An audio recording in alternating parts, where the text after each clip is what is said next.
Hi, I'm Tucker Dennis, recovery coach here at Sunshine Coast Health Center in Powell River. Welcome back to part 2 of maintaining a healthy outlook. Have you ever thought, looked around and, we have some friends or family members, loved ones that seem to have a really healthy outlook, and then we have others that tend toward the negative. And when I think about, what does it take to maintain a healthy outlook? Some of the things that came to mind were perspective. So really stepping back and out of whatever's going on and, on a day-to-day basis and putting life in perspective. Another thing that I thought of was attitude.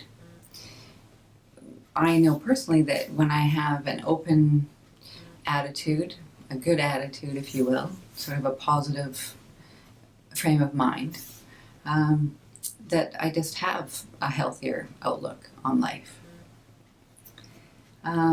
Understanding myself and others is another thing that helps me to maintain a healthy outlook and perspective. Gratitude.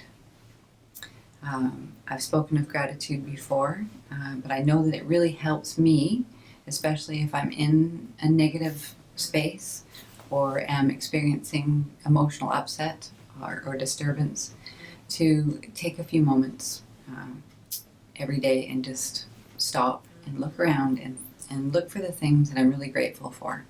I know that it really shifts my mindset and even how I feel. Another one is accepting that life has ups and downs and highs and lows. That, all of life isn't going to be way up here and perfect and joyful and happy all the time.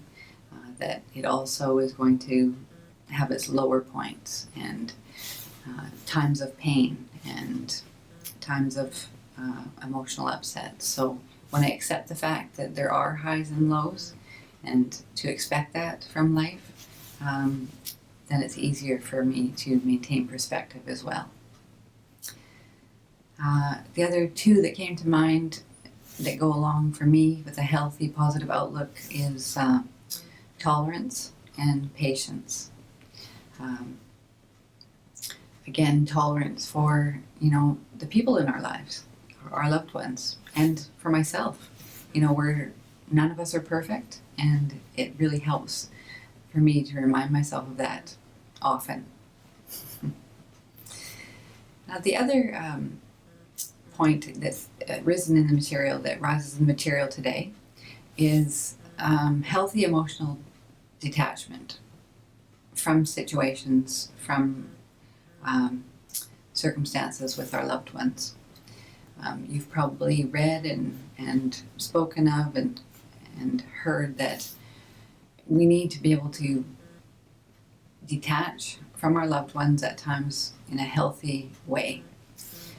So being able to detach from what's going on, from the choices that they make and are making,